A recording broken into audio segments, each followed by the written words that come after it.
Buenas tardes, mi nombre es Sofía Loján y junto con mi equipo conformado por Itzel Saldaña, Melissa de León, Emiliano Vázquez, vamos a presentar el tema de proteínas de transporte transmembrana. ¿Cuáles son mis diferencias entre la difusión simple y la difusión facilitada?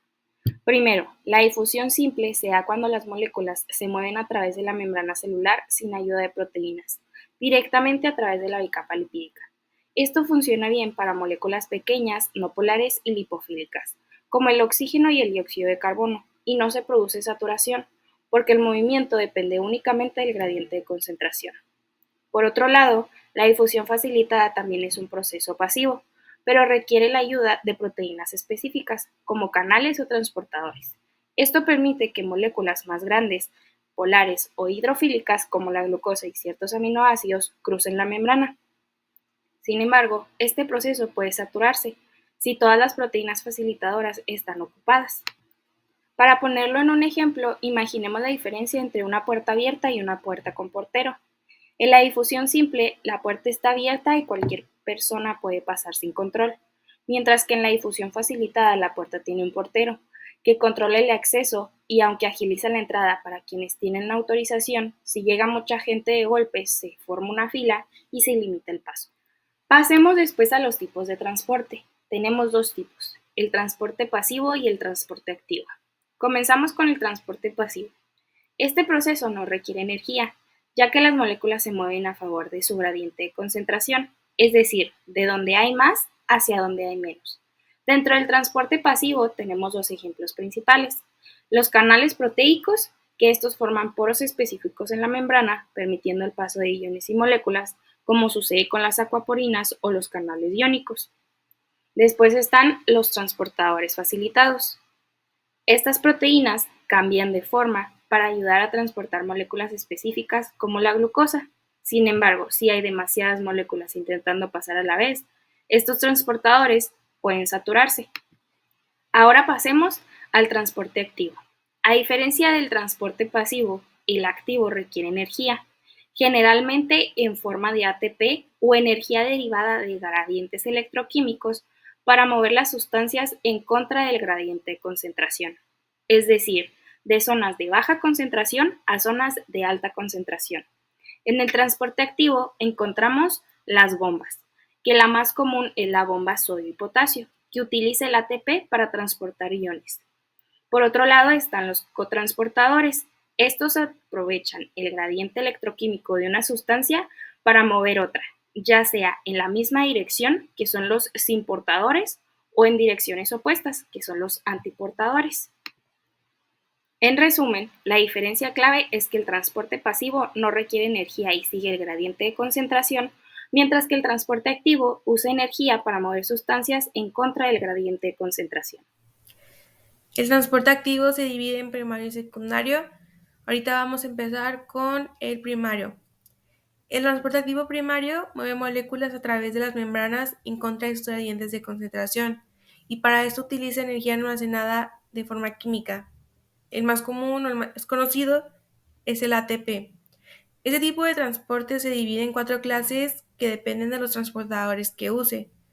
Están los transportadores P, que solo dejan pasar los iones como el calcio, el potasio, el sodio. Los transportadores F y V, que solo dejan pasar iones. Y los transportadores ABC, que dejan pasar tanto iones como fármacos como xenobióticos. Las proteínas de la membrana que se unen a los sustratos y los transportan poseen ATP-ASA para generar hidrólisis directa de ATP y así poder obtener difosfato de adenosina, el ADP y el fosfato inorgánico. Aquí están más específicas las bombas que se utilizan en el transporte activo primario. Están las bombas clase P, las cuales son llamadas así por la fosforilación de una de las subunidades de la proteína transportadora. La más conocida es la ATP-asa de sodio-potasio y su función es mantener las concentraciones extracelulares de sodio y las intracelulares de potasio.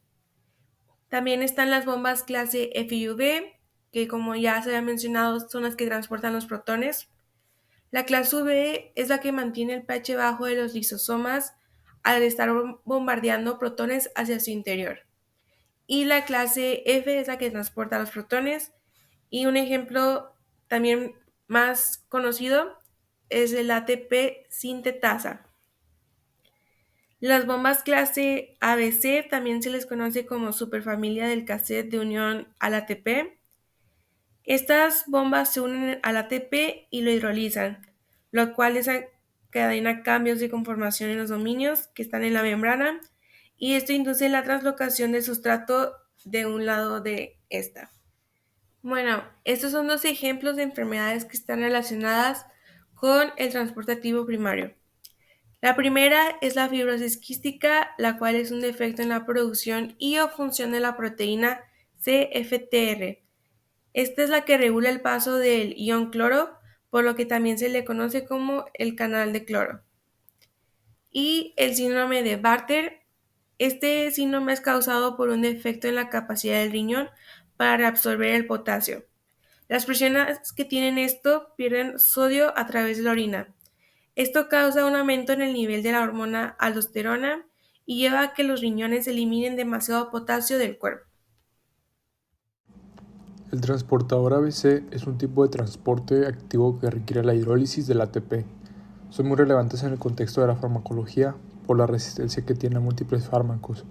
Algunos de estos ejemplos serían en el tratamiento de cáncer, donde estos transportadores pueden expulsar los fármacos fuera de las células usando ATP, lo que a su vez regula su farmacocinética, reduciendo su efecto y generando esa famosa resistencia a los fármacos. El transporte activo secundario. El transporte activo secundario mueve sustancias a través de las membranas celulares en contra de sus gradientes de concentración. Utiliza energía almacenada en gradientes electroquímicos y no directamente el ATP. Se divide en sin-portadores y antiportadores. Los sin-portadores mueven solutos en la misma dirección. Algunos ejemplos son el CGLT y las proteínas transportadoras de aminoácidos. Los antiportadores mueven solutos en direcciones opuestas, y algunos ejemplos son el antiportador de sodio-calcio, intercambiador de sodio-protones, el antiportador de bicarbonato cloro. Y aquí en la imagen lo podemos ver.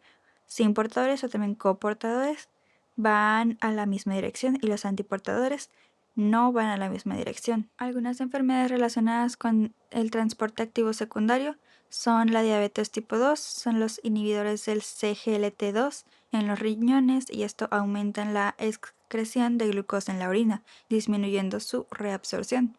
Y la enfermedad de Gaucher, esta es causada por mutaciones en el gen de la glucosidasa B o GBA, llevando a la acumulación de glucocerebrósidos en macrófagos y en otros órganos.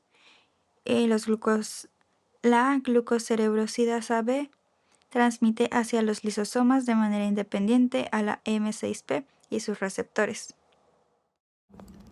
A diferencia de los ABC, no hidrolizan ATP, por lo que usan el gradiente de concentración a su favor.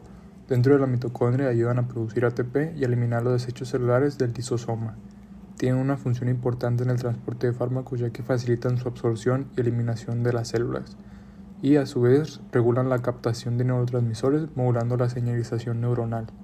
Después tenemos la endocitosis. Este es un proceso celular donde las células internalizan sustancias del exterior.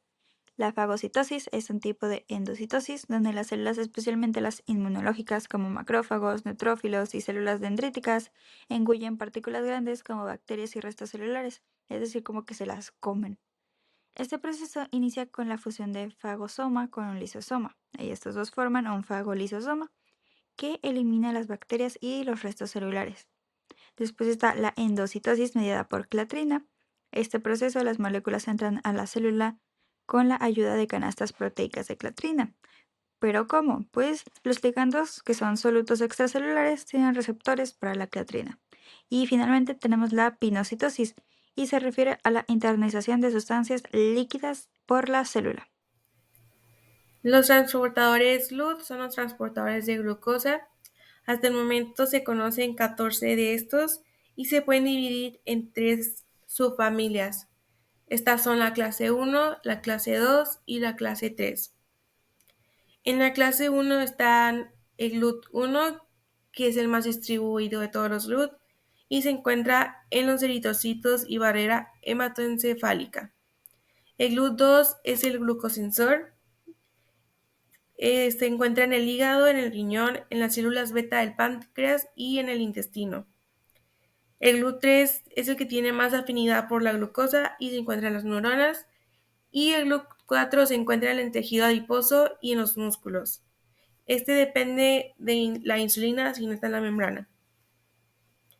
En la clase o familia 2 de los GLUT está el GLUT5, que está específicamente para la fructosa, el GLUT7, que tiene una alta afinidad por la glucosa y por la fructosa.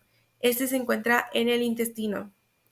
El GLUT9 se puede encontrar en los riñones, en el hígado, en el intestino delgado y en la placenta. El GLUT11 tiene una baja afinidad por la glucosa y tiene 3 isoformas, el GLUT11A, GLUT11B y GLUT11C. La última familia, la clase 3, es la que tiene al GLUT6, que también tiene una baja afinidad de glucosa y se puede hallar en el cerebro, vaso y leucocitos. El GLUT8, que tiene una alta afinidad por la glucosa y es intercelular. El GLUT10, que está en el hígado, en el páncreas, en el pulmón. El GLUT12, que depende también de la insulina y lo puedes ver en el músculo esquelético, en el tejido adiposo y en el intestino delgado. El GLUT13, que es transporte de mioinositol, y el GLUT14, que lo puedes ver en los testículos.